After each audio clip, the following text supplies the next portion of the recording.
Hi guys, ഞാനിപ്പോൾ ഉള്ളത് ആഗ്രയിലെ താജ്മഹൽ ഉള്ള സ്ഥലത്താണ്. നിങ്ങൾക്ക് താജ്മഹൽ കാണാം. സോ ആക്ച്വലി ഇത് കണ്ടപ്പോൾ ഒരു ചെറിയൊരു ചിന്തമാണ് അതൊന്ന് ഷെയർ ചെയ്യണമെന്ന് ആഗ്രഹം.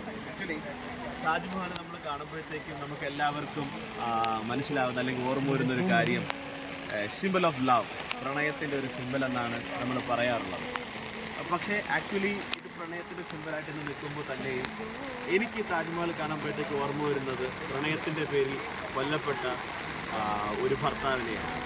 പ്രണയത്തിൻ്റെ പേരിൽ സ്വന്തം ഭാര്യയുടെ സഹോദരിയും കല്യാണം കഴിച്ച ഒരു വൈകൃതത്തെയാണ് എനിക്ക് ഓർമ്മ വരുന്നത്. മാത്രമല്ല ഈ താജ്മഹൽ കാണുമ്പോഴത്തേക്കും സ്വന്തം ജീവൻ തന്നെ കൊടുക്കേണ്ടി വന്ന ഒരു ആർക്കിടെക്റ്റിനെയാണ് എനിക്ക് ഓർമ്മ വരുന്നത്. സോ ഒരു ഭ്രാന്തമായ ഒരു രീതി അല്ലെങ്കിൽ ഒരു സംഭവമാണ് എനിക്ക് ഈ താജ്മഹൽ കാണുമ്പോഴത്തേക്ക് എനിക്ക് ഓർമ്മ വരുന്നത്. എന്നാൽ ഞാൻ പറയാൻ പോകുന്ന കാര്യം, ഇന്നത്തെ കാലത്ത് പ്രണയം, ലവ് എന്ന് പറയുന്ന ഒരു ചിന്ത കൊടും ക്രൂരതയുടെ പടുകുഴിയിലേക്ക് അകമ്പടിച്ചുകൊണ്ടിരിക്കുന്നു.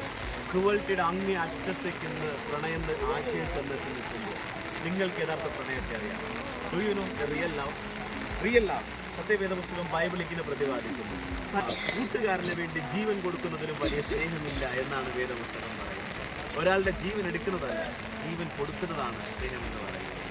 അതുപോലെ എനിക്കും നിങ്ങൾക്കും വേണ്ടി ജീവൻ നൽകിയ ഒരു ക്രിസ്തുവുണ്ട്. നിങ്ങൾ സ്നേഹിക്കുന്നതിന് മുൻപേ നിങ്ങളെ സ്നേഹിച്ച, നിങ്ങളുടെ അവസ്ഥകളെ സ്നേഹിച്ച, നമ്മൾ ഉരുവാകുന്നതിന് മുമ്പ് നമ്മളെ അറിഞ്ഞ് നമ്മളെ സ്നേഹിച്ച ഒരു ക്രിസ്തുവുണ്ട്. ചിലപ്പോൾ ഒരുപാട് കാര്യങ്ങൾ പറയാനുണ്ടായിരിക്കാം.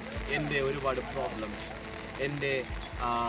എൻ്റെ ഷോർട്ട് കമ്മിങ്സ് ഒരുപാടുണ്ട്, ആർക്കും എന്നെ ഇഷ്ടപ്പെടത്തില്ല. പക്ഷേ നിങ്ങളെ സ്നേഹിക്കുന്ന, എന്നെ നിങ്ങളെയും ഒരു നിബന്ധനകളുമില്ലാതെ സ്നേഹിക്കുന്ന ഒരു ക്രിസ്തുവുണ്ട്. ആ യഥാർത്ഥ സ്നേഹം നിങ്ങൾ മനസ്സിലാക്കണമെന്ന് എനിക്ക് അതിയായ ആഗ്രഹമുണ്ട്.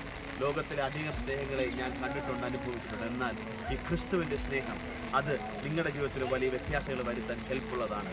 നിങ്ങളെ സ്നേഹിക്കാതെ തന്നെ നിങ്ങളെ സ്നേഹിക്കുന്ന, നിങ്ങൾ സ്നേഹിക്കാതെ നിങ്ങളെ സ്നേഹിക്കുന്ന ഒരു സ്നേഹമുണ്ട്. ക്രിസ്തുവിൻ്റെ സ്നേഹം അത് ഒരിക്കലും നശിച്ചുപോകുന്ന സ്നേഹമല്ല, പ്രാകൃതവും വികൃതമായ സ്നേഹമല്ല.